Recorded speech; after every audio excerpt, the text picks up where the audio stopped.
Coming up, what an excellent day for murder. Whoa. Burke's dead.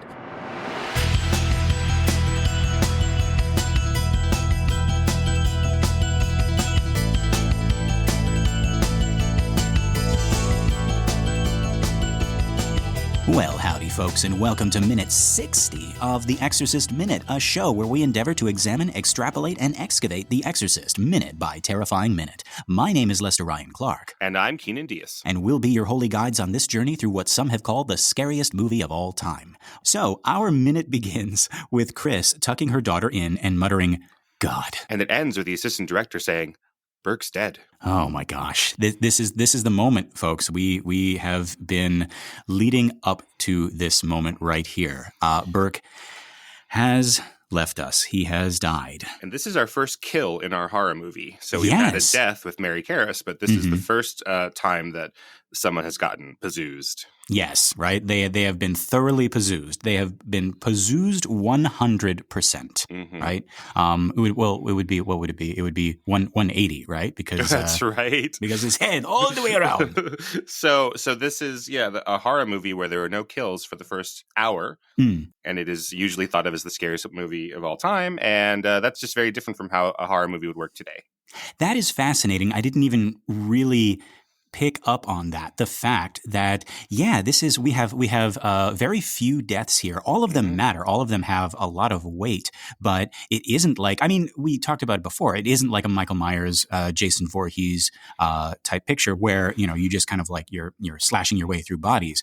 But like Keenan is saying, even in a maybe like more dramatic horror movie, this right here, an hour into the movie, is our very first kill. That's insane. Right. You would think, and we were predicting before, Keenan, that probably this requel is going to start out with a kill, right? I imagine it has to. It has to, yeah. Because that's kind of the unwritten rule of horror films now, and they are going to make it a straight up horror. They're not gonna try to thread the needle or like walk the line between this drama, this supernatural detective story thing that Blatty and Friedkin were going to were going for. They're just gonna make it a horror. I can place all my money on that right now. Right. But yeah, so let's get back to my favorite version of The Exorcist, the one that we have right here, right? Well, this is the version we've never seen, right? But, that's right. TVYNS. TVYNS. You're listening to TVYNS. No, that would be a TV station, wouldn't it? Well, right? Well, yes. Yeah. You're watching TVYNS. We have all the Howdies. Okay, so Chris finishes tucking her daughter in, and clutching herself, she leaves the freezing room. She leaves with the door open. I'm assuming maybe to try to heat up the room. Maybe the heat is running in the rest of the house. It's definitely not as cold in the rest of the house. I also thought maybe she left it like that because she still thought Sharon was home. Did you get that feeling? She leaves that room with such purpose, like, I'm going to go give Sharon a piece of my mind. And she heads down the hall and she turns right. And then we hear the door, and now she's going the other way. So did she think that Sharon was home and she was going to that's where Sharon's room is? She was heading off to the right. Like, I'm actually just trying to get a sense of why she left Reagan in such a hurry. Like, the room is freezing. She tucked her in, but she left the door open. And like, wouldn't you want to, I don't know, take her out of the freezing room? Oh, maybe, but also, let her sleep. She's finally sleeping, right? She has a problem sleeping and everything. That's true. Right? The question of where Sharon's room is, or wherever that is to the right, we've never gone in there. That's really interesting. I was asking a couple of episodes ago. No, wait, that's not true. Many minutes ago, what just aired was that we were talking about the layout of the McNeil house and not quite sure where things actually are.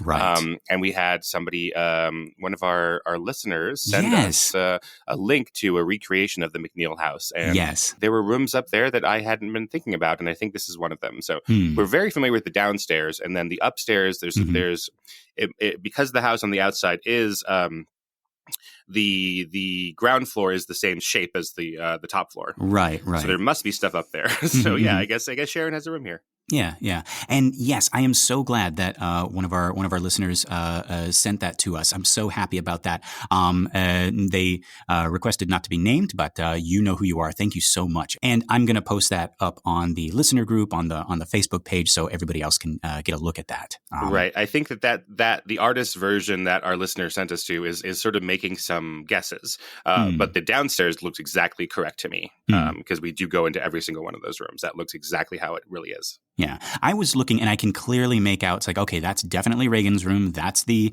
infamous window. That's Chris's room, and you can see it's like from the door to Chris's room, you can see down the hall to Reagan's room. It's like that part of it, and that hallway that we spend so much time in is perfect. Yeah, right.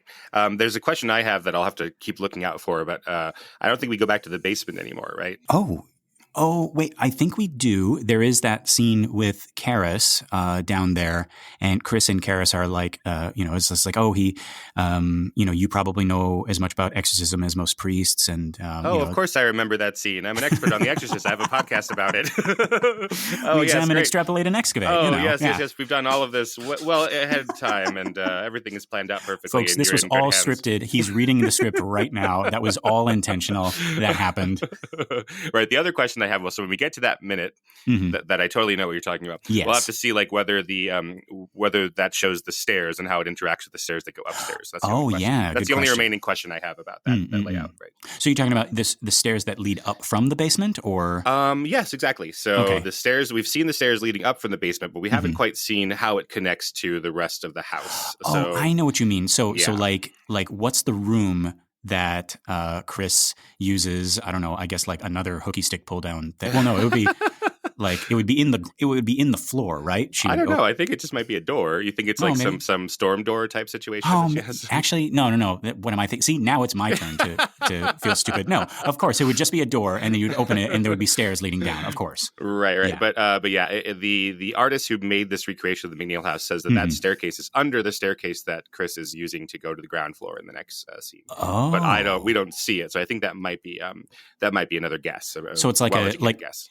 Okay, like a Harry Potter situation, like under like that little area, that little nook. It might be right because I don't think we actually see the connection because I think it's on a different stage. Is what I would guess. Well, yeah. So this house doesn't actually exist. This house does not exist. Exactly. Yeah. The exterior, you can go there and you can see it and everything, but like the interior, like this isn't a house that like people live in. Right. But all that, like, for me, that just makes it all the more impressive that we are watching this thing and we are mapping it out so succinctly. I speak on a podcast. Yes. And the other thing that the artist of that drawing does really well, or that top down, is we talked about when Chris goes into the attic, and the attic, the rectangular opening into the attic is at odds with the floorboards, so they're diagonal. Oh, right. And the artist puts that into that, where the opening is at 45 degrees from the rest of the house. So I do like that. Very good job, artist. Excellent work, Mr. Artist or Mrs. Artist. Excellent work, artist. There we go. Hooray for art. Yes, art. Yay. Except you, AI art. Fuck off. We hate you. Yeah. Okay, but yeah, so we're back at this minute. Now, but before we follow Chris downstairs, I also want to talk about this music here, blending seamlessly in with the wind from before. But of course, now we've closed the window and that noise is still there. That's a really subtle and creepy effect. I really like it because you could take it as like, that noise that we're hearing is from the outside, and as soon as she closes it, it's going to be gone. But it's not gone. It's in the house. Right. And apparently this is another part of polymorphia.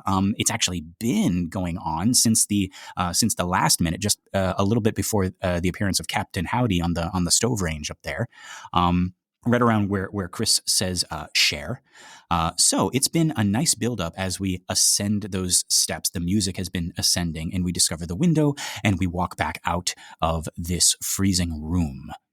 And one more thing before we head downstairs, I want to talk about this feeling. I don't know, Keenan, if there's a name for it. I can't think of other instances where it might pop up, but Chris was literally just in the place where Burke died. She literally closed the window that he fell out of. And of course, we don't know. Fell? Question mark, explanation point. My teacher blood is boiling with whenever students do that. But and of course, we don't know that yet. Mm-hmm. But we're going to find out in the next couple minutes. And we get the news and we're like, oh my God, we were literally just up there. We were standing where he was standing. And again, I can't think of a name for this except like delayed chill. Like we're not in that place anymore, but it's so recent and so raw that we like shiver a little bit. You know what I mean? Right. I was thinking about that because we've talked about that briefly before. I was trying to find that word for it, and I couldn't find it, and I didn't know how to quite Google it. That feeling of having been someplace where terrible things have happened, right? Or like going to the Auschwitz Museum or something terrible like that, and like oh my God, or Salem, and oh geez, I couldn't find it. But there must be a language that's older and smarter than ours that has like a word like like how German has like Schadenfreude, right? There's got to be, yeah, right. Well, I found some other words that you might be. So I couldn't find the one that we were looking for, but I found a bunch of sites that were like, here's a words that we that describe feelings we all have, but you don't know what they're called. Ooh, okay. So let me find some interesting ones here for you. So, and folks, the lights are on a timer in my studio right now, and they have just gone out. Oh my God! Just letting you know. Creepy. So I don't know where some of these have come from. Some of them look foreign to me, like loan words, and some of them don't. But yeah. So Sonder, this one came up a lot, Sonder. Oh. The realization that each passerby has a life as vivid and complex as your own. Oh. Have you I've experienced that every once in a while, just like, oh. Yeah, it's that weird kind of like moment of clarity. You're walking around and you're like, oh, like all of these people, I think like, I don't know. I don't know if I'm like giving myself away as like a sociopath or something like that. But like, I think I can safely say that most of us, without meaning to, I think we walk around kind of like imagining that we're the main character, and Absolutely. like everybody else is like, like even the kids use it today. They say NPC. Right. That's what I was going to say. Right. Yeah. They say sometimes I feel like an NPC in my own story is what the kids say. Yeah. Right?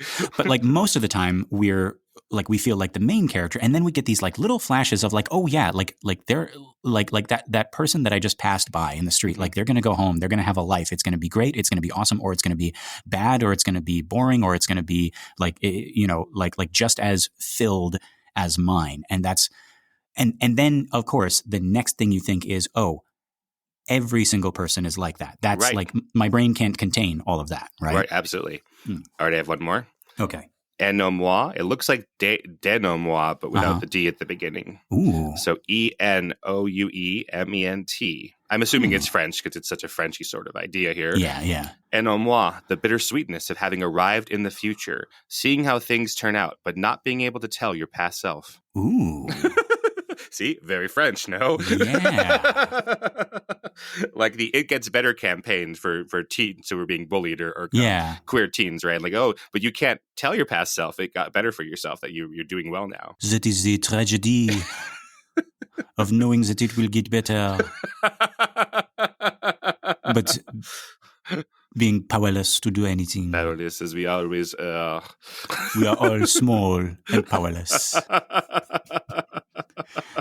That is life. It's like, all right, this is one I'm sure that you have. I think this is what everyone has. Okay. It's Jouska or Jouska, Jouska.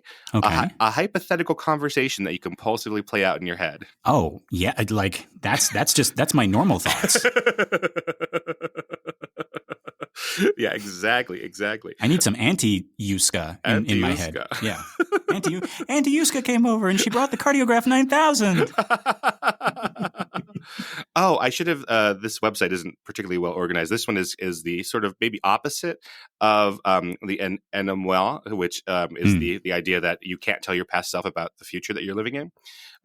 So this is ELIPSISM, ELLIPSISM, a sadness that you'll never be able to know how history will turn out. Ooh, okay. I've talked to a mutual friend of ours who wanted to be an astronaut, and then in like middle school hit the height requirement. He was too tall. Oh, and yeah, he still wants to be an astronaut, and I think that's part of that. Like, oh God, we'll never know if we get to Alpha Centauri or anything like that. Oh, Keenan, you're thinking of you're giving me all of these wonderful new ways to talk to describe me being depressed. But I think these are things we already have, right? Yes, but now I can call them things. All right, these are so good. I'll wrap this up though. I have one more, and then the one that's the closest to the thing that you were talking about in The Exorcist. So okay, cool. Okay, this looks like a German word, perhaps, of Vermodeln, VEMO with an umlaut, DALEN. The frustration of photographing something amazing when thousands of identical photos already exist. Say that again. So the frustration with taking a picture of the Taj Mahal or the Grand Canyon and going like, wow, that is amazing. I made that. But you know that this has people have taken that exact photo already. Wow. And they've already made this. It sounds, because it sounds like maudlin, right? Which is like, self-pityingly or tearfully sentimental, right? Right. Vermodeln, yes. Yeah. And Vermodeln, which is like, it's like I made this would be, Carl goes to, he Disneyland. goes to Disneyland. And he's with Willie, and it's their anniversary. And of course, Willie is the one who picked a Disneyland. Right. But at the like near the end, right? Like near the climax, this would be a whole nother film, right? Carl, cracks a smile. He's like on the teacups, and he looks at Willie, and Willie's hair is like blowing in the wind as the teacups are spinning, and he sees her like for the first time in years, the way that he saw her when he first met her, and it's all this happiness and this joy, and he just cracks the slightest little smile, right? But then as soon as the teacups slow and stop, he's like, oh, well, that feeling is gone now. We will never be in that moment again. Yes. Time is fleeting. Madness takes control. Oh, but Carl, perhaps we can go and get a churro. They give me indigestion. Too many crumbs. The crumbs will bring rats. All right, this is the closest I could find to the feeling that you're describing by looking at The Exorcist and being in a place where murder just happened. Yes. This is not it, but this is the closest one I could find. So, KeNOPEsia, KENOPSIA. The eerie, forlorn atmosphere of a place that is usually bustling with people, but is now abandoned and quiet.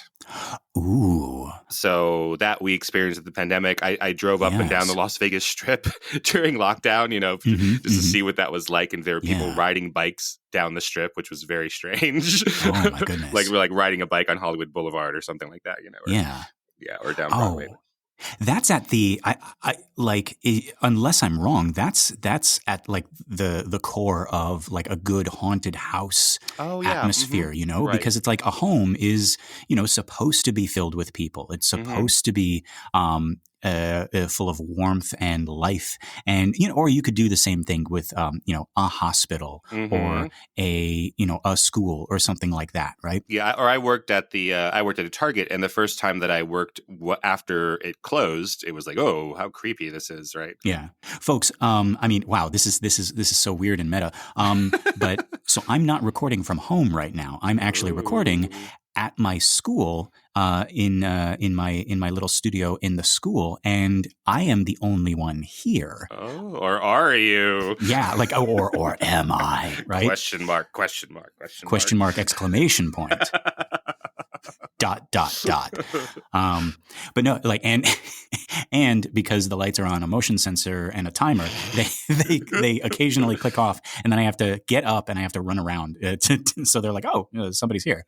Yeah. It's the most disturbing when the classroom right next to me has the lights turned back on. I don't know why. Jeez.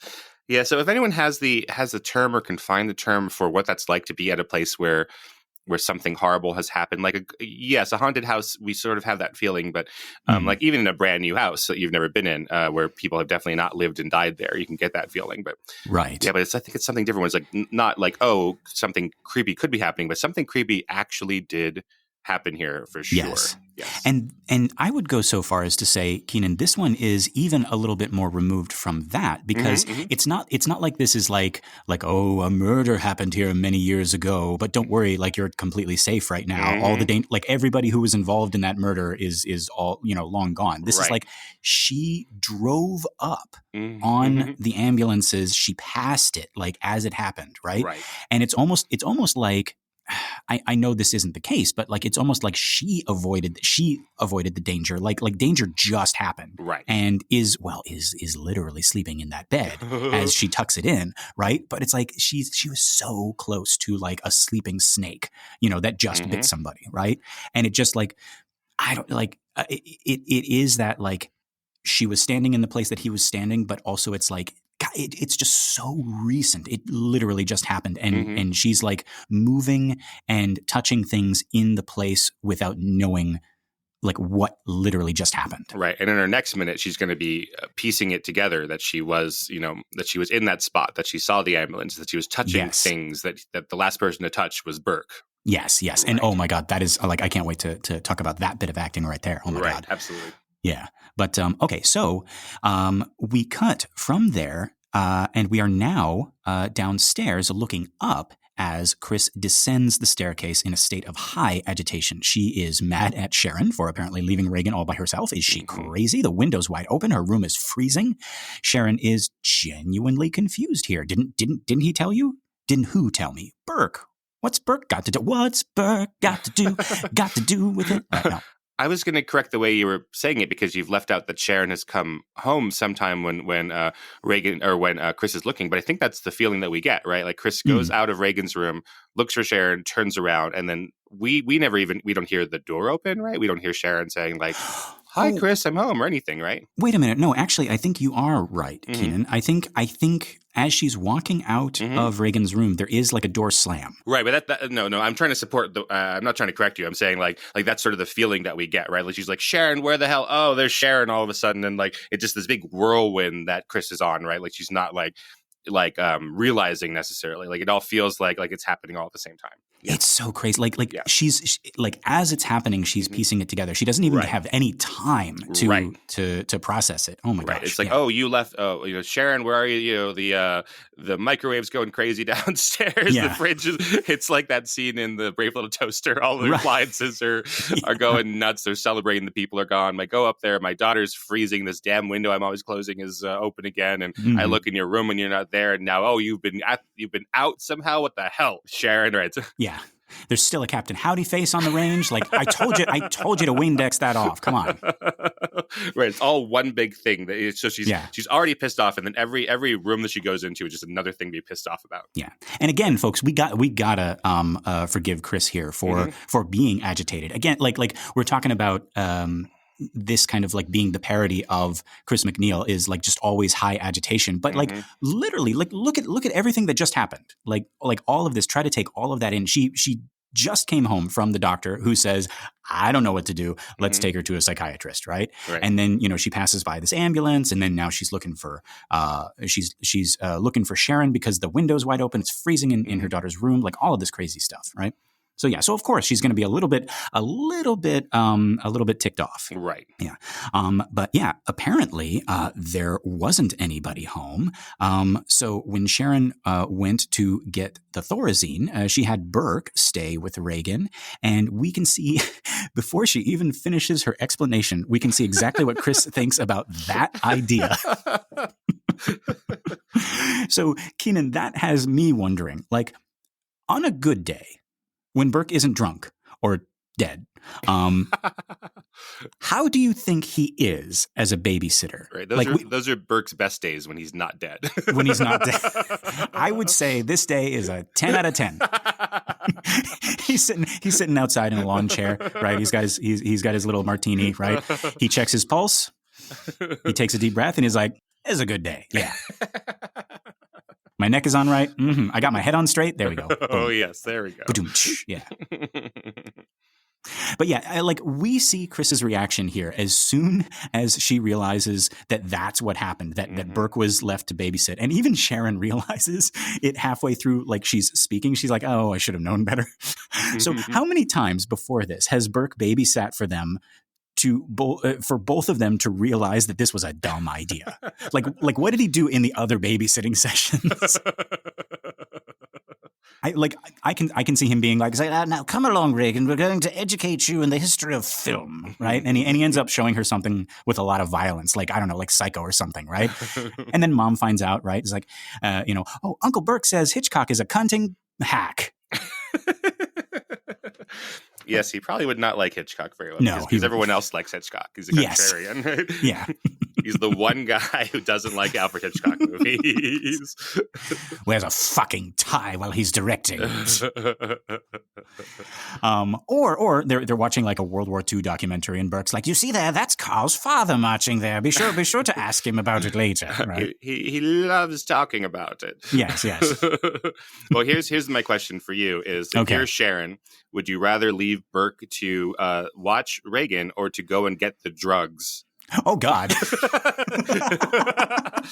Which one is he going to be most reliable at? Oh, you're damned if you do and you're damned if you don't. Right. He's not going to come back with any drugs. Right, exactly.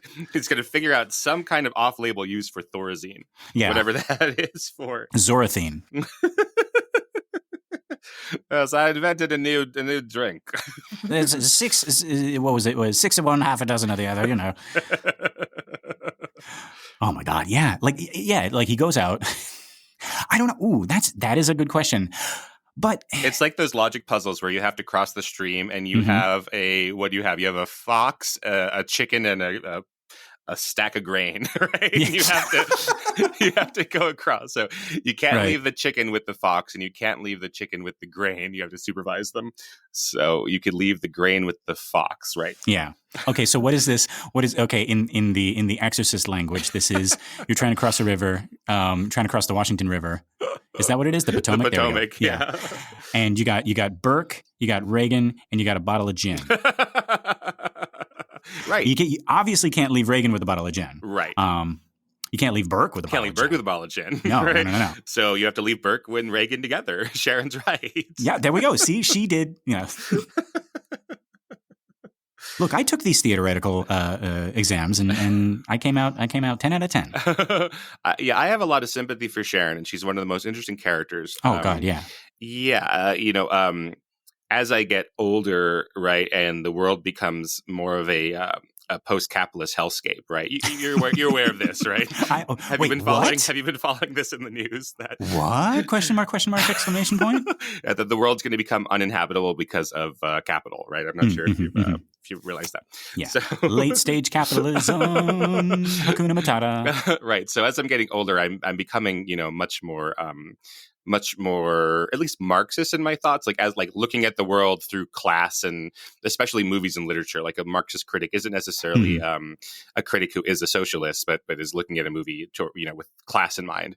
And so this time watching it, I've been struck watching The Exorcist. I've been struck when Sharon is mistreated or when Chris is mad at her. I'm much more sympathetic to. I've always been sympathetic to Sharon, but now I'm like, that's not cool. Even though you're going through your own thing, lady.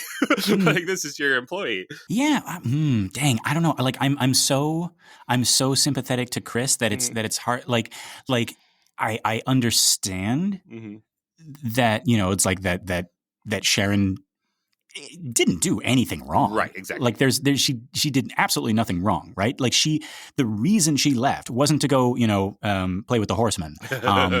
It was to go get the Thorazine for Reagan, right? So she was in the right. She had to go get the medicine. Right. There was nobody around. Carl and Willie were gone, probably at Disneyland. And so she left Reagan with Burke, probably because that's happened in the past. They have a history, like we talked about before, right? Like how Burke is very sweet with Reagan in certain moments, right? Like, and he is almost like a father figure to her, or an uncle, right? Like an old drunk uncle. But yeah, a drunkle. But yeah, no.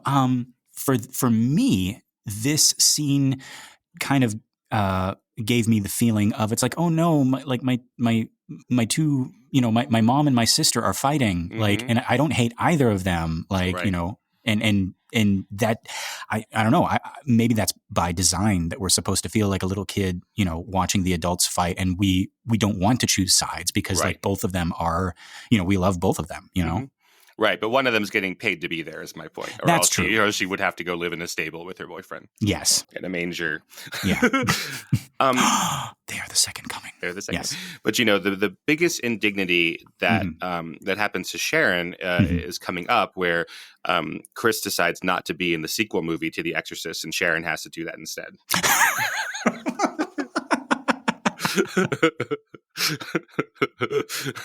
Oh, you just take care of that, Cher. Right. I'm done with that. Right. You go be in the second movie with my daughter. I'll be somewhere. I'll be on the Mediterranean with Howard. There we go. Oh no. Right. See, this is why I don't want to talk about movie number 2, because do you like pina coladas? There's the two of them out there. It's just like they're toasting their martinis, they're clinking glasses. You know the pina colada song, right? Where they're okay, where it turns out that they're cheating on each other with each other, right? Oh, you didn't realize that? No. Well, the pina colada song "Escape" is about a guy who's done with his woman and putting it into his terms, right? And so he looks in the he puts an ad out, a personal ad. And that's what he says, like, if you like pina coladas and getting caught in the rain, etc. And then he meets the woman, and it turns out to be his girlfriend or his wife. And then the song ends with them like realizing that they have these things in common, that they like pina coladas and getting caught in the rain. They're both like terrible people who would cheat on each other. Right, but they forgive each other because they like pina coladas. So you're my terrible person. Right, they say, well, that's the whole point of that song, is that they get together and they're like, oh, if I had known that you like if I had taken an interest in you and know that you like pina coladas and getting caught in the rain, etc., then I would have, our relationship would have been better. So wow. So okay. that's where they are in the Exorcist sequels. Howard and Howard and Chris are back together and like, if I had known that you also like abandoning our child and leaving her with the help. And Keenan, the captain of that ship, the captain of that yacht, can only be one captain. Will there be anything else, Mr. McNeil? God. This is your captain speaking. We're at an altitude of... Wait, no, this isn't. I actually have never done this before. Oh, God. He can make imposter syndrome. He can make the yacht like levitate like a foot off of the Mediterranean. Yeah, there you go. I've done it before with a bed. I mean, that wasn't me. No. Okay. Well, so you're getting a little bit more Marxy. And yeah, I'm a little bit sympathy more, for the sympathy for the working class here. I see. And I'm a little bit more grouchy. So I think it works. Yeah.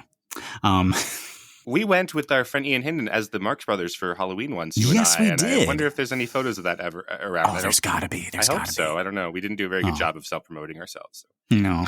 And honestly, Keenan, I don't think any of our like peers knew who the hell we were. No, we had to explain it a lot. Yes. But we did it in character. Yeah. Except for me. I didn't talk at all. Right. You were Harpo. No, I was just Groucho, and I just was really bad at it. Okay, but yeah, like, so we're talking about Burke here. We're talking about Burke's relationship to Regan, whether or not it's a good idea or a bad idea to leave him as the babysitter, right?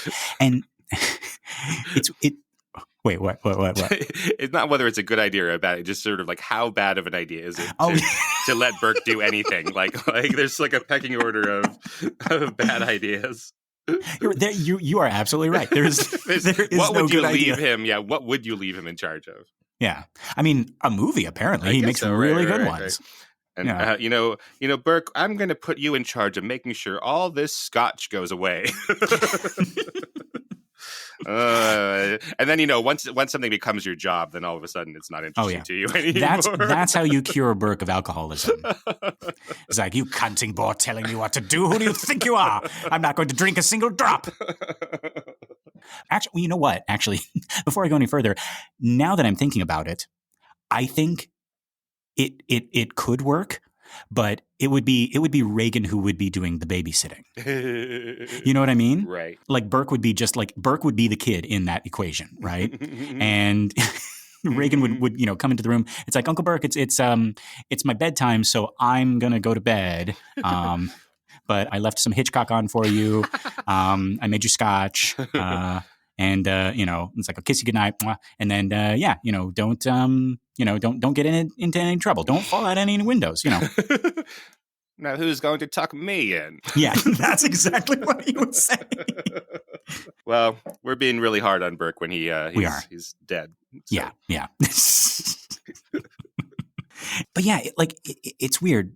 We do get that scene in the book where Burke is super sweet to Reagan on her birthday, and the cake and the shutting down of the whole film set to sing her happy birthday. So I don't know. I can see him also being really sweet. Like, as much as we joke about him, he is a kind, sweet, gentle father figure for her, and an extremely close and loyal friend to Chris, like a mentor, even almost a father figure for her as well. Such an interesting relationship that they have, right? Like with half the time him guiding her and taking her under his wing, and she gets to see his genius at work. And then the other half of it is her being like a mother to him, right? Like you see at the party when they're saying goodbye to him at the door, and he's trying to say something, and she's like, "Yes, honey, what is it?" Right. Right.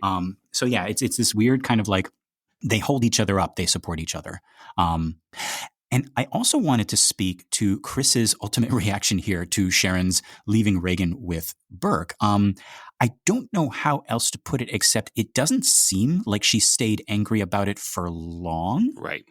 Like Chris says, yeah, I suppose you should, right? And she's kind of like in a huff about that, right? And then she's off to, answer the door, and they're off on the next topic about, tests. And again, it struck me that like Sharon and Chris have this unique relationship that's more than just, employer and employee. Right. I think also that Chris just, again, has so much going on. Like we've interrupted it to talk about what's going on in all these individual moments and these, dramatic turns and what's being implied here. But Chris has started in this shot at the top of the stairs and is running down while she's thinking about her daughter upstairs, while she's thinking about the psychiatrist, while she's dealing with Sharon, and then trying to figure out, whether she should agree with Sharon or maybe even apologize to Sharon, et cetera. And then the doorbell rings and she just has to keep moving past. So it's, again, one of these long, unbroken shots that, because we're just following where Chris is with our camera, we don't notice that we've been in a rather complicated shot, and she's just going off there.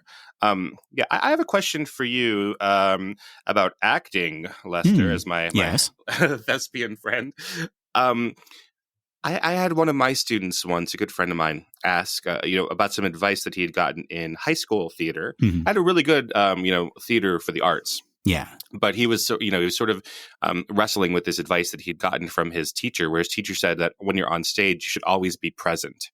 Right. And that's good advice, I think. Like that's good. Yeah. But my student was quibbling and saying, well, but what if you have a character who is not present in the moment that they are in, right? So he was sort of like confused by that idea. Like how do you, is that rule, does it work for when the character is distracted or thinking about other things, or the most important person to them that their objective is about is not in the scene, Yeah. I think that's going on here, but what do you think about that? That general idea of being present while you're performing? That is a really good question. I'm trying to figure out how, I have an answer, but I'm trying to figure out how I would explain it.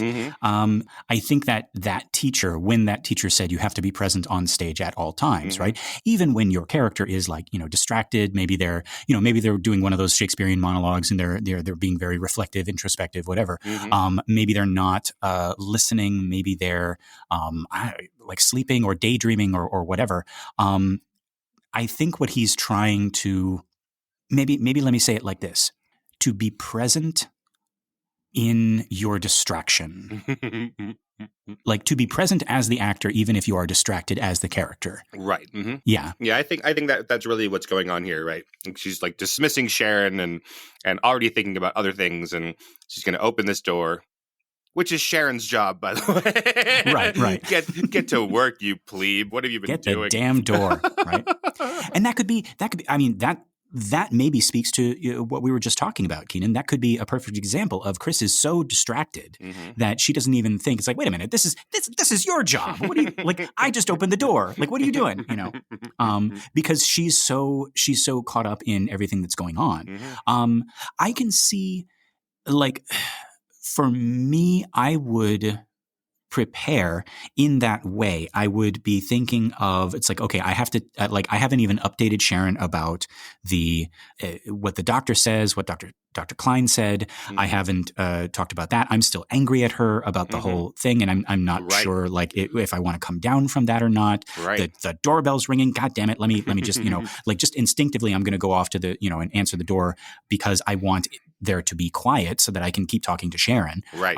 That's what's difficult about acting. Acting's hard. Not everyone can do it. Yeah. You have to pretend not to know, even though you know. Like, she knows what she's going to say. Like, yeah, like we gotta go see a shrink, right? Like, but she has to not be thinking about that until Sharon asks about that, right? Her motivation for that, like a split second from, foot of the stairs to door is I'm going to yell at Sharon and then I'm going to go answer the door. And then she asks about, it's like, well, what did the test say? We have to go see a shrink, right? Right. Yeah, so much stuff. And again, like, just all the praise, all the applause to Ellen Burstyn for being able to do that. Right.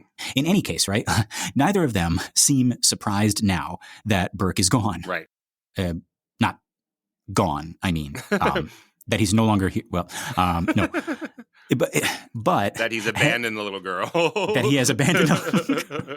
Like, well, of course. Probably not intentionally. Right, but of course that would happen, right? Yes. It's like leaving your, John Mulaney says that, like, he realized when he grew up that his babysitter, who he thought was an adult, was like 3 years older than him, when he was a kid. And he said, why do we do that? It's like leaving the kids with a horse. Like, what can the horse do? Right. It says there's money for pizza on the fridge. Here's the number of the restaurant, and you're a horse. Yeah. Oh my gosh. But, okay, so as all of this is going on, right, something else is going on, like we were talking about, right? This whole time they've been arguing, the doorbell has been ringing nonstop. It's like, oh my God, well, this just like this is another bother, just another annoyance, right? Chris goes to answer the door, still talking to Sharon about the difficulty she's been having with the doctors. They have to start looking for a shrink, right? Was that the popular term back then? Like, I remember, Keenan, you were talking in an earlier minute about people's attitudes towards psychiatry, and how there was like a stigma, and then it became a little bit more normalized. She's the one who's saying. Well, anyway, yeah. Like, what do you think? Right. She wants the psychiatrist. The doctors, the medical doctors, have been the ones who said no, we don't need that, right? Right. But yeah, this is sort of that turning point. This is where we're sort of in between. At least, as I can judge from culture. I'm not a expert in psychology, but like when you look at movies, this is about where psychiatry starts to be taken seriously in the middle of the 1970s. But still, I think it's an easy joke to make fun of, like Spirit Airlines or something like that, or even though everybody drinks Starbucks or Starbucks style coffees now, it's still very easy to make fun of the mocha, noca, frappa, with extra foams, etc. So yeah, I don't think it necessarily is indicative of her not trusting them. I think it's sort of making fun of something while you want it. And the idea of go ahead. I'm sorry. Go ahead. Well, it's just the language of the day. Right. Yeah. And the idea of a shrink, I happen to know this that is that comes from head shrinking. Interesting. So they would compare being a patient of a psychiatrist to the shrunken heads that native tribes would do in Africa and Southeast Asia, etc. You've seen those, I'm sure, shrunken heads. Well, I've seen the stereotypes of them, but I didn't know if that was actually accurate, or if they were just being really derogatory and horrible. Or well, I think it's probably both, right? Because you misunderstand what's going on there, and it's different each culture that would do a shrunken head, right? So Europeans and Americans would go to these equatorial native places, and they would see that, and they would use their biases towards one culture and apply it towards all the different cultures. But sometimes they were warnings, of other tribes of oh, this is something I've conquered in war. Sometimes they were religious. Sometimes they were sort of semi-medicinal. But yeah, shrunken heads were a real thing. So that's where we get shrinking because, to be a shrink rather. So with the shrunken head, you're right. You have this person who has died, usually an enemy, but again, not always. And you take them and you remove their skull and then basically taxidermy the remainders of their head without anything in it. So it looks shrunken.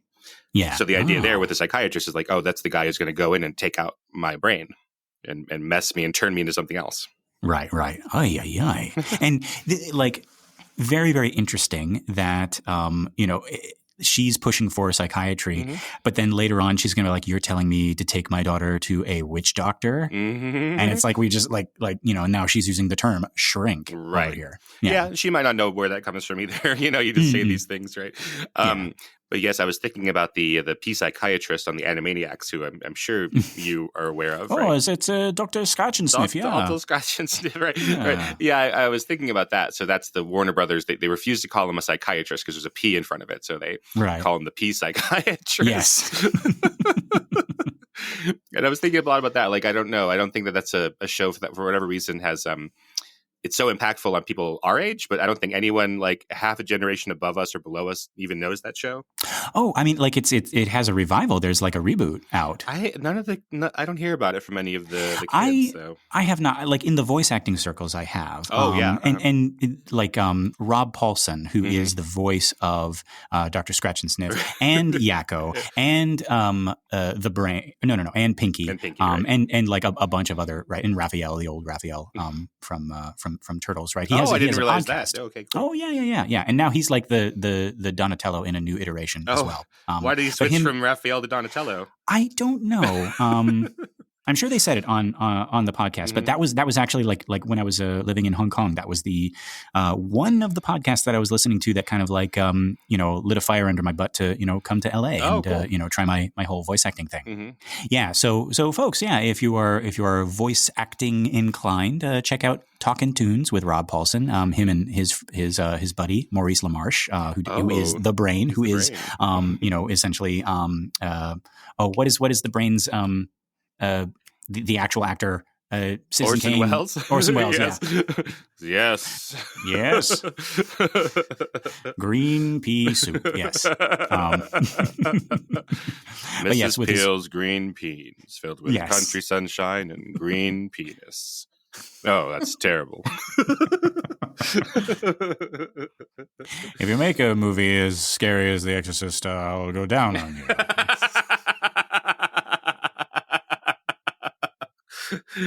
All right, that I hope people understand what we're saying. Yes. I'm sure that put everything into perspective. Yes, do some Googling on Orson Welles, the best director of all time, perhaps. Yes. Very funny if he were man. alive, he would have a podcast. It would be Wells. Well, he invented all of this, right? Because he pretty much invented the modern radio show. Yes, right? he did the War of the Worlds and everything. Yeah, he was the Shadow. Yes, the Shadow knows. Yes. But yeah, so in any case, she opens the door and it's Chuck. Is this the first time he's named? I think so. So we've seen Chuck, the assistant director, at the party. He must also be in the beginning scene where they're shooting Mr. Smith Goes to Washington, right, at Healy Hall. He's got to be, yeah. And this actor is Ron Faber. He's done a couple other movies, but I would say probably The Exorcist is his most famous one. Yeah, he was in Law and Order as well. Now, Keenan, was she expecting Chuck or something? Like, she seems not surprised at all that that he's here, right? Like, and also like, what the hell time is it? Like, I keep thinking it's late, right? But it can't be like too late. Like, she just came from the doctor's. This must be like early evening, like 6 p.m., something like that. Oh, it certainly looks pretty dark out there already, but I guess we're in the winter. Yeah, I don't think she's expecting Chuck, but I think it's more like, oh God, another fucking thing we have, right? But she's just like, hi, Chuck, come on in. Right, yeah. Of course you'd be here. Yeah. Like maybe this is like a routine thing. Like it's like we're gonna go over, tomorrow's shooting. Like let's meet for cocktails, and it's like oh, Burke's already here. Great, awesome. Right, maybe he's like 3 drinks in. But yeah, so like she's not at all surprised to see Chuck here, right? Almost as if she was expecting him. It's almost like, oh, great, Chuck's finally here. Hi, Chuck, right? And I started trying to think, like, what other reason would Chuck have to be there? You right? said woodchuck.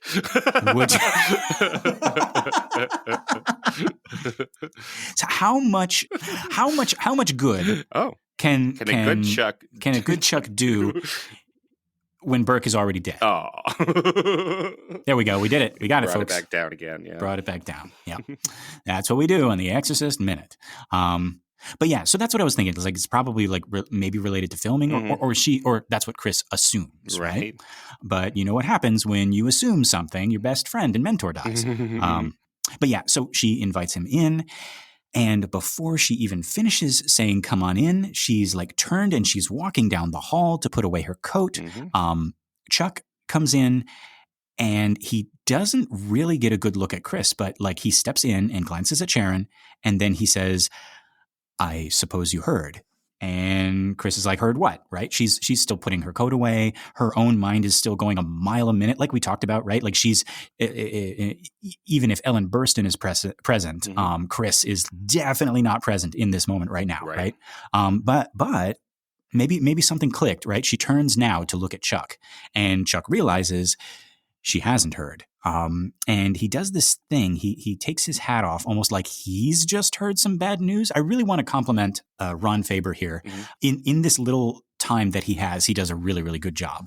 But yeah, he takes his hat off almost like he's just heard some bad news. And his tone and his expression are enough, right? They're enough for Sharon to pick up that something has happened.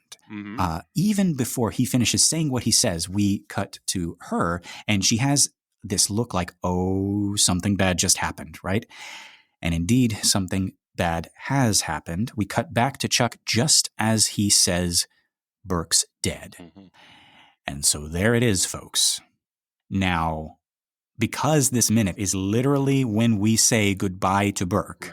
Bye, Burke. Bye, Burke. It was great knowing you. Don't let the floor hit you on the way out. Oh, jeez. Don't let the floor hit you where Pazoozed split you. Watch that step. Yeah. But yeah, I wanted to read for us just one more little snippet from the book, which sort of just highlights all the Burkeness of Burke. This is concentrated Burke right here. It's actually from back when we first meet him. Chris is on set, having just finished arguing with him about the script. They laugh it off and embrace, and then Burke moves on to antagonize someone else. And it is here that Chris reflects on the man that is Burke Dennings. So here we go. A reading from the Book of Blatty. He seemed to revel in his eccentricity. Yet, at a certain point in his drinking, Chris knew he would suddenly explode into temper.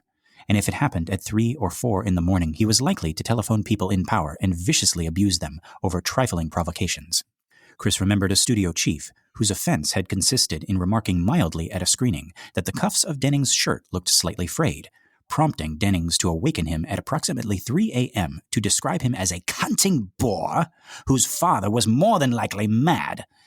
And on the following day he would pretend amnesia and subtly radiate with pleasure when those he'd offended described in detail what he had done, although, if it suited him, he would remember. Chris thought with a smile of the night he'd destroyed his studio suite of offices in a gin-stoked mindless rage, and how later, when confronted with an itemized bill and Polaroid photos detailing the damage, he'd archly dismissed them as obvious fakes.